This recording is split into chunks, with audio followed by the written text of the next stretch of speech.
llega un punto en donde, ok, yo amo a Dios, pero no estoy segura si eso es lo que yo quiero. Pero creo que a mí me afectó en mi crecimiento, mi adolescencia, las expectativas que colocaron sobre mí. Uno cree que solamente es como que si nosotros fuéramos la pizarra blanca en la que van escribiendo y anotando, y no es así. Todo esto tiene que combinar con ese propósito y era una tensión que yo tenía.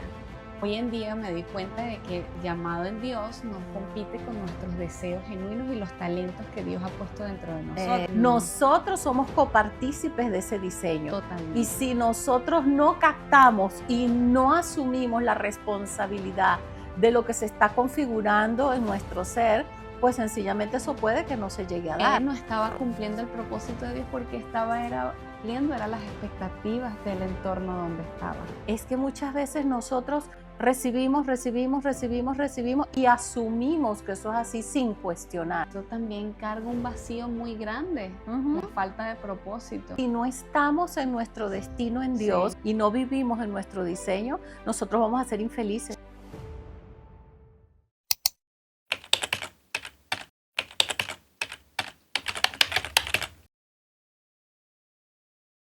Este podcast fue creado para aprender en cabeza ajena.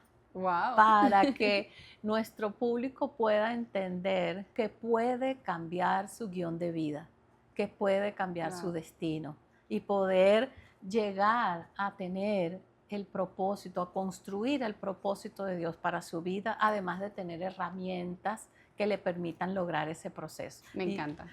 Ay, qué bueno que estás aquí. Muchas gracias por venir. Johanaí, yo te digo Joha, pero tú eres Johanaí. A mí me encantaría que la gente te conociera. Ok, bueno, mi nombre es Johanaí Estefanía Bullón Pérez. Ok. Un dato curioso es que mi segundo nombre es el mismo nombre de mi abuela paterna. Y sin saber ella, me lo pusieron porque yo nací el mismo día de su cumpleaños. Ok. Y también porque ella le encantaba ese nombre como de princesa. Tengo 37 años, felizmente casada, 2 hijos por adopción de corazón y bueno, siempre sirviendo a Dios desde pequeña. Ahorita vamos a hablar quizás un poquito de eso. Bueno, fíjate que acabas de decir algo trascendental cuando se trata de construir el guión de vida. Wow. El guión de vida es como ese libreto que hemos escrito de lo que va a ser el desarrollo, o sea, el comienzo, el desarrollo y el final de nuestra vida, ¿sí? Okay. Y uno de los elementos con los cuales se construye el guión de vida son los modelos parentales. Okay. Y en el momento que te colocan el nombre de tu abuela, y que naces el mismo día que ella, ya está pautado allí un elemento trascendental en tu guión. Sí, así que si en algún momento quieres explorar tu guión, tienes que explorar la vida de tu abuela Estefanía. Me encanta. Bueno, hablando de mi niñez, yo crecí en una familia cristiana. Soy la tercera de 2 hermanos mayores, somos 3 en nuestra familia. Mi mamá sí creció también en una familia cristiana, mis abuelos eran cristianos. Okay, o sea que eres tercera, segunda generación. Ajá. De hecho, él era misionero en los Andes, en Trujillo, Valera, toda esa área de Venezuela. Sin embargo, al pasar de los años, ella, creo, o sea, por lo que he escuchado de su historia, mi mamá no iba a la iglesia cuando se enamoró de mi papá. Mi papá, en cambio, creció más bien en una familia sumamente católica, quien daba el catecismo. Mi papá también era músico y dirigía una banda de salsa. Me encanta. Así que tienes que bailar salsa. Sí, sí lo hago. Yo no lo hago en público, pero o pocas personas me han visto en esa faceta. Okay. Lo cierto es que mi papá se casa con mi mamá, pero él todavía no había creído. Mi hermano mayor nace después de sus 2 años de casados y nace con un problema en los riñones, todo el sistema urinario. De hecho, le daban poco tiempo de vida. No estoy muy clara de la historia con respecto a la enfermedad que tenía como tal. Lo cierto es que mi mamá lo lleva a a una cruzada estas de milagros que se hacían mucho Ajá, antes, de oración, claro. de sanidad. Mi hermano queda sano y mi papá allí es donde entrega su corazón a Dios. Aunque crecí amando muy genuinamente a Dios y mis padres me hablaron de Dios de una manera llena de gracia, muy claro. O sea, mis recuerdos de niñez era un profundo amor por Dios. Leía muchos libros, acompañaba a mi mamá a todo lo que era estudios teológicos. Yo sin estudiar teología, casi que la estudié de niña porque ella daba clases y yo la acompañaba y estaba muy involucrada. Pero creo que a mí me afectó en mi crecimiento, mi adolescencia, las expectativas que Sí. colocaron sobre mí. Es que fíjate, dentro de lo que es esa construcción de nuestro guión, están las expectativas de la familia, Sí. están los elementos de la cultura, en este caso Venezuela, ¿verdad? Pero además la cultura andina también, pero además la cultura cristiana. Total. O sea, fíjate cómo hay varios elementos de la cultura que van, como quien dice, entretejiéndose y van creando esa ruta de lo que va a ser Yohanaí Bullón en su vida. Ahora, en ese camino es bien interesante porque uno cree que solamente es como que si nosotros fuéramos la pizarra blanca en la que van escribiendo y anotando, y no es así. No. Nosotros estamos observando, nosotros estamos interpretando de lo que observamos, de lo que nos dicen, en función de lo que nosotros estamos sintiendo. Totalmente, yo experimenté eso. Cuando era adolescente yo lo experimenté. Porque, sabes, en ese mundo cristiano y del trasfondo donde vengo, que es bastante conservador, se valoraba mucho y todavía lo valoro, pero abundaba demasiado el tema de darte una palabra para tu futuro, ¿sabes? Como una palabra profética. Y de cierta manera tú recaes allí y dices, sí, eso es lo que yo tengo que hacer. Pero llega un punto en donde, ok, yo amo a Dios, estoy escuchando esto que me están diciendo, pero no estoy segura si eso es lo que yo quiero. Pero fíjate qué bien que te diste el permiso para poder cuestionar en un momento dado lo que estabas recibiendo, porque uno de los problemas que tenemos con la mayoría de las personas, y esto sería bueno que los que nos oyen lo pudieran ver, es que muchas veces nosotros recibimos y asumimos que eso es así sin cuestionar. Totalmente. Y justamente la participación nuestra en la construcción de nuestro propio ser, vamos a decirlo así, y por lo tanto de la construcción de mi futuro, depende de que yo participe. Te cuento algo mío, y es que yo desde muy pequeña, yo era muy distinta al resto de mi familia. Y eso creó una crisis porque yo vengo de una cultura campesina. Entonces, ¿qué pasa? Donde la mujer tiene un rol claramente definido. Y resulta que yo no entraba dentro de ese cajoncito, ¿ok? Y mi papá se desesperaba, ya siendo adulta fue que me lo dijo, pero él se desesperaba porque yo no entraba allí. Y todo era porque yo decía, ¿por qué tengo que ser así? ¿Por qué tengo que pensar de esta manera? No, yo quiero hacerlo de esta otra. Entonces, y eso aunque me dio muchísimos problemas, ¿verdad? Y le dio dolores de cabeza a mi papá y a mi mamá, pero fue parte de lo que garantizó que yo sea quien soy ahorita. Total. Porque no me conformé con el modelo que se me estaba dando. Yo quería algo diferente. Exacto. Es como un no sé qué, ¿verdad? Que se tiene dentro de uno. Dice, yo quiero algo diferente, pero no sé cómo, ni sé qué es ese diferente. Bueno, yo creo que ahí también es el Espíritu Santo, ¿viste? Exacto. Llevándonos hacia el cumplimiento de su propósito. Exacto. Y nos pone esas inquietudes, esas... Claro, claro. Y obviamente la expectativa no solamente estaba en el ámbito de la iglesia, hasta estaba en el ámbito profesional. A mí me gustaba todo lo que era la parte de salud, siempre me gustó. Igual. O sea, me encantaba, pero había otra parte de mí muy creativa. O sea, yo siento que crecí con muchos talentos de cantar, musicales, dibujo, artes plásticas. O sea, me daba cuenta que era muy buena allí.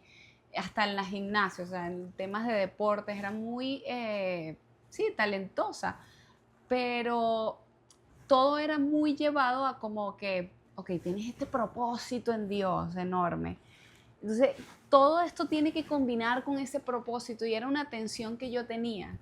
Entonces, de hecho, yo quería estudiar diseño de moda desde el inicio del universitario. Y mi mamá me dijo como que no, pero es que eso quizás, sabes, como que eso no va a encajar con quién eres tú ahora, con lo que vas a hacer el día de mañana. Y en ¿Sabes? aquella época, diseño de modas en el mundo cristiano, No, no, nada que eso ver. hacía ruido. Sí, de hecho, es que yo estaba como buscando y yo decía, ¿será que yo ando buscando la experiencia del mundo? ¿Sabes? Porque realmente crecí en un ámbito cristiano en donde no vi como quizás una maldad o me expuse a tantas cosas y yo quería conocer la vida. Y era una tensión, era algo natural, pero hoy en día me di cuenta de que el llamado en Dios no compite con nuestros deseos genuinos y los talentos que Dios ha puesto dentro de nosotros. Excelente. Y que al final todo engrana. Todo Dios se encarga después de colocar piezas y no es como un todo en un mismo momento, sino que todo en tu vida se va construyendo de una manera, con un diseño perfecto. Por eso es por la gracia de Dios. Somos nosotros los que estamos como, y en pero disculpa que te interrumpa, hay algo que es clave y muy importante. Es que es verdad que la gracia de Dios está obrando y está creando las condiciones para nuestro diseño. Pero eso no es esa definición de destino como algo inmutable y que se tiene que cumplir porque sí. No, nosotros somos copartícipes de ese diseño. Totalmente. Y si nosotros no captamos y no asumimos la responsabilidad de lo que se está configurando en nuestro ser, pues sencillamente eso puede que no se llegue a dar. Exactamente, fíjate que yo pensaba que mi vida no era extraordinaria porque siempre había estado en un ámbito cristiano y todo muy bueno, todo muy bello, amo a Dios, sirvo a Dios. Happy, exactamente. Y yo sentía como, ¿qué testimonio yo voy a dar? Pero sí me di cuenta que no estaba cumpliendo el propósito de Dios porque era de ciertamente cumpliendo eran las expectativas del entorno donde estaba. Y eso también carga un vacío muy grande, la falta de propósito. Es que si no estamos en nuestro destino en Dios, que es el propósito nuestro, y no vivimos en nuestro diseño, nosotros vamos a ser infelices. Fíjate, a mí una persona muy, muy admirada en mi familia me dijo que yo me iba a morir de hambre por haber escogido psicología. Tenía yo 17 años y yo era muy rebelde, ¿verdad? Todavía tengo rastros. Y mi respuesta fue, ¿quién le dijo a usted que yo estaba estudiando psicología para hacerme rica? Wow. Si él estuviera vivo hoy en día, no porque sea rica, no soy rica, pero el punto es que yo me siento exitosa. Sí. Porque como dice John Maxwell, el éxito es la realización progresiva de un sueño que vale la pena. Increíble. Y yo estoy cumpliendo mi sueño. Exacto. Y vale la pena lo que yo estoy haciendo, ¿ok? Así que yo soy una persona exitosa. Bien, y soy feliz por eso. Mi definición de felicidad es satisfacción y plenitud. Ese es los elementos de la felicidad en mi caso. Sí. Y pensamos que es como ir a la iglesia o servir. Exacto. Es eso, y no, es más allá, es algo de una relación muy personal con Dios. Así es. De hecho, yo llegué a un colapso y hubo un rompimiento en mí. Hubo una oportunidad en donde mi papá ya no solamente era pastor, sino también era parte de toda una línea de pastores que pastoreaban a otros pastores. Y en una de las iglesias que se pastoreaba, murió la pastora donde estaba, hubo una crisis y bueno, en medio de la organización escogieron que mi papá pudiera tomar esa iglesia. Entonces fue un cambio muy significativo y muy grande en mi adolescencia y de hecho mudarnos hasta de ciudad. Eso significaba para mí cambiar de amistades, todo mi círculo social, muchas cosas. Y a la par, yo tenía ya una vida construida en la universidad porque terminé estudiando enfermería por mi mamá, o sea, el área de salud. la influencia? Es el tema del temor. Yo creo que yo vivía mucho en temor. Ok. Demasiado nerviosa, muy ansiosa. Y claro, no teníamos las herramientas Exacto. ni las palabras para explicar lo que sucedía dentro de mí. Exacto. Hoy en día es que podemos decir, me dio ansiedad, me dio un ataque de pánico. La importancia de este podcast para Sí, que la ¿verdad? gente se documente. Totalmente, porque cuando yo empecé a experimentar esas cosas, yo decía, ¿qué pasa dentro de mí? No estoy llorando, ¿sabes? ¿Por qué estoy tan nerviosa? Un ataque espiritual, ¿sabes? Ujú. Esto que está pasando dentro de mí, pero era porque todo paso me enfrentaba a esa voz interna que no me lo dijeron directamente, pero sí el sistema donde vivía me lo impartió. Ok. ¿Sabes? Que es como, no puedes, como que esto es dañino, cuidado, Ajá. Ujú. te va a pasar algo malo, Ujú. a la gente te va a hacer daño, porque Ujú. estás saliendo al mundo. También es como que si se me abre la mente a la historia de Rapunzel, que bajó con el sartén de la torre como a la defensiva, así. Ajá.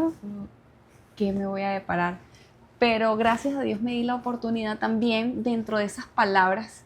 Yo recuerdo que Dios usó sí un pastor que hablaba diferente. Es como cuando tú te conectas con alguien y me dijo un día, tú eres diferente. Y esa palabra a mí me marcó. Ok. Esa palabra Genial, a mí genial. me conectó, porque es que ni siquiera sé qué era diferente o en qué sentido Pero tú te sentías diferente. yo me sentía diferente. Ajá. Eso es lo que importa. Entonces, Ajá. en temas de universidad, me di cuenta que al relacionarme con muchas personas que no eran de la iglesia, conectaba súper bien. Genial. Incluso creo que la amistad dentro de la iglesia, lamentablemente, no la pude construir de manera sana. Fui muy herida en ese aspecto, con relaciones de amistades, viendo celos, viendo envidias, viendo traiciones, mentiras. Eso dolió mucho mi corazón, o que te traten por tu trasfondo, por quien tú representas, pero no por quien eres realmente, ¿sabes? Por ser hija de pastor. Ajá. Experimenté mucho rechazo por eso, y eso me dolió tanto. En ese momento quizás no era tan consciente de eso, pero yo sí vi que era más libre, más alegre con otras amistades que me aceptaban tal y como yo era. Y eso me hizo sentir mucho en paz, pero no dejaba de tener como un sentimiento dentro de mí, como que algo andaba mal. Pero era eso, era quizás la carga religiosa de decir, estás con amigos no cristianos. Pero eso me hizo ver que podía ser yo misma, que podía unir Dios, yo misma, otras personas. O sea, no tenía que fracturarme, no tenía que romperme. Ok. Porque esas cosas era lo que me lastimaba. Ok, el ¿Sabes? estar rota, Es dividida. Dividida, era como que entonces con mi mamá tengo que ser como mi mamá quiere que yo sea. Exactamente. En la iglesia tengo que ser como la gente quiere que yo sea. Cuando nosotros nos dividimos, perdemos nuestra identidad. Sí. Y resulta que nosotros tenemos que ser quien somos donde sea. Y nosotros no podemos diluirnos Sí. en la visión de otro o en los Totalmente. valores de otro. Nosotros somos nosotros. Pero ¿dónde está el problema? En que la mayoría de la gente no tiene claro su sistema de valores. Wow. Vive de valores prestados. Sí. Porque cuando tú tienes un sistema de valores, ¿qué es lo que pasa? Vas a tener que defenderlo. Sí.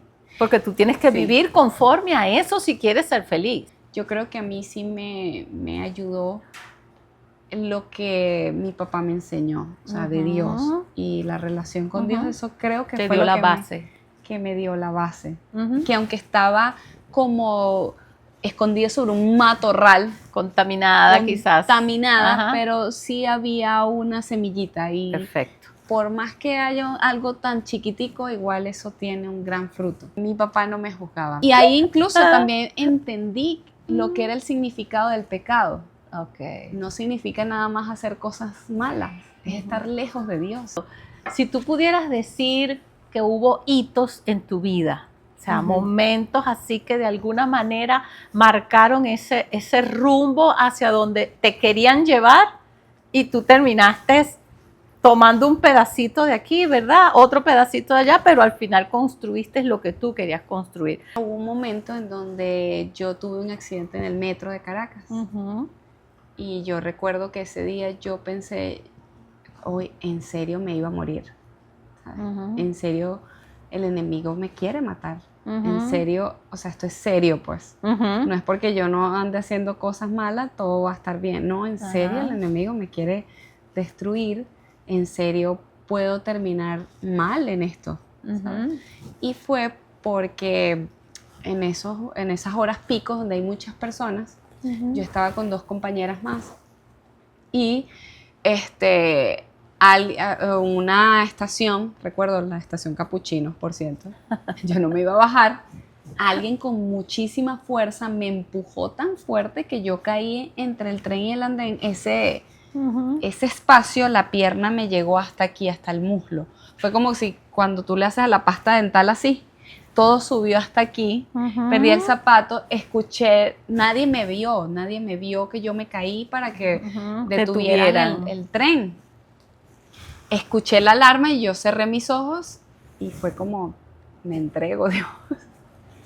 Y en ese momento sentí como me alaron de afuera, ¿sabes? Y caí tipo película en la acera, caímos. En el andén. Ajá, en el andén.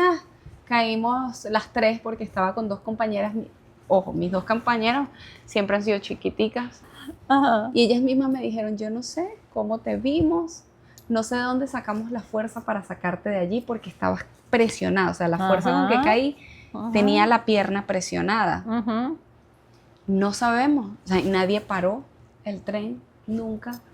Y yo ahí entendí que no, tenían que haber sido ángeles de Dios que les dio fuerza a ellas. Bueno, a lo largo de los años yo he tenido que atender a cualquier cantidad de ministros, pastores, misioneros, sus hijos, las esposas, el esposo, etcétera, ¿verdad? Sí. Entonces me conozco las historias íntimas del liderazgo y una de las cosas comunes es esa, es el desgaste tan grande de tener que llevar prácticamente doble vida. Porque una cosa, el esfuerzo que hay que hacer por servir en la obra y que no se noten mis fragilidades. Que no se noten mis debilidades y todo lo demás. Y eso es, wow, eso es un alto precio. Sí. Ahora fíjate, escuchándote y viendo todo esto que estás contando y que está excelente y de verdad muchas gracias por abrirte. Creo que nuestros espectadores quisieran saber cómo lograste dar el salto de toda esta historia en la cual eres hija de pastores y pasaste por todo lo que pasaste y ahora ser junto con Eife pastores de una iglesia. Me volví un poco más sensible otra vez a Dios. Regresé, aunque rechazaba muchas cosas, sí fui más sensible, como que me dejé llevar. Y bueno, allí empecé como a servir nuevamente de lleno en la iglesia. Hice las paces con mi papá muy feliz. Igual colocando expectativas, pero yo las recibí. O sea, igual era como algo dulce, amargo. Y bueno, Dios, por su gracia, empezó a darnos quizás influencia dentro de la iglesia. Bueno, me había casado ya con Eifer. Estábamos apenas recién casados y empezamos a trabajar con jóvenes. Y todo ese tema de poder ir a la universidad a ver el mundo. Eifer no viene de familia cristiana. Él siempre se ha desarrollado con personas súper bien. Y los dos conectábamos muchísimo con la gente, con jóvenes. O sea, fue algo como muy natural. Y allí en la iglesia eso fue lo que nos encendió nuestra pasión, ¿sabes? Pero era como la gente nos amaba a Dios, pero la iglesia no era como su lugar. Que hoy en día todavía vemos ese patrón donde hay muchos jóvenes inconformes en una iglesia y se amargan. Y dicen, es culpa del pastor, es culpa del sistema. Y realmente nosotros dijimos, no, si yo estoy viendo diferente es porque Dios me ha dado unos ojos diferentes. Empecé a practicar la honestidad. Decirle, ¿sabes qué? Esto no me gusta, esto está pasando, estoy conectando con gente, pero no hay un lugar para ellos. Y mi papá con mucha gracia, bueno, conéctalos contigo, haz otra cosa, haz un grupo. Eifer, siendo diseñador, en ese momento fue que yo terminé la universidad y empecé como que, hey, yo quiero retomar lo que yo soy también, que me gusta. Tomé un curso que sí duró 3 años, casi una carrera prácticamente, de diseño de modas. Allí como que me di la oportunidad, pero era todavía esa dualidad, ¿sabes? Nosotros empezamos como a orar. Cuando dimos ese salto de hacer iglesia, justamente el pastor Andrés nos dio el consejo o las palabras que me marcaron mucho. Nos dijo, sean ustedes mismos. Para mí puedo amar a Dios, puedo servir a la iglesia y puedo ser yo misma. Ya para terminar, ¿hay algún personaje de ficción con el que tú te hayas identificado o que te haya gustado o que te encantaba de niña o de adolescente? De niña era la Sirenita. Ajá. Me encantaba la Sirenita. Ariel. Ajá. Cantando, hermosa, hija de un rey. Ajá. Y después cambié, muté cuando estaba más grandecita, a los Power Rangers. Fíjate qué bien y cómo encaja perfectamente con tu vida. ¿Verdad? Porque Wow. La Sirenita era insatisfecha con su mundo. Wow, sí. Ella no quería estar en ese mundo. Ella quería salir al mundo de no sé cómo se llaman, los humanos. Sí, a los humanos. Y sacrificó lo que fuera con tal de llegar al mundo de los humanos, ¿verdad? Entonces ella tenía esa negación allí. Pero fíjate, y coincide perfectamente con el tema del guión, porque el guión se escribe antes de los 8 años de edad. Wow. Y mira el salto cuántico que tú diste. Estoy rechazando mi historia de vida, o sea, estoy rechazando el mundo en el cual crecí porque lo estoy cuestionando, no estoy de acuerdo con esto, sé que hay algo más, pero no sé qué. Y después llegan los Power Rangers a mostrarte otra alternativa. Ajá. Pero fíjate, tú querías la rosada y terminabas jugando con la amarilla. Ajá. Otra frustración, porque no soy la que quiero ser. Quiero ser es la rosada. No me acuerdo claramente de las personalidades de la rosada y la amarilla, ¿ok? No las tengo claras. Pero el punto es que yo quería ser la rosada y aún allí no se te permite ser la que tú quieres ser.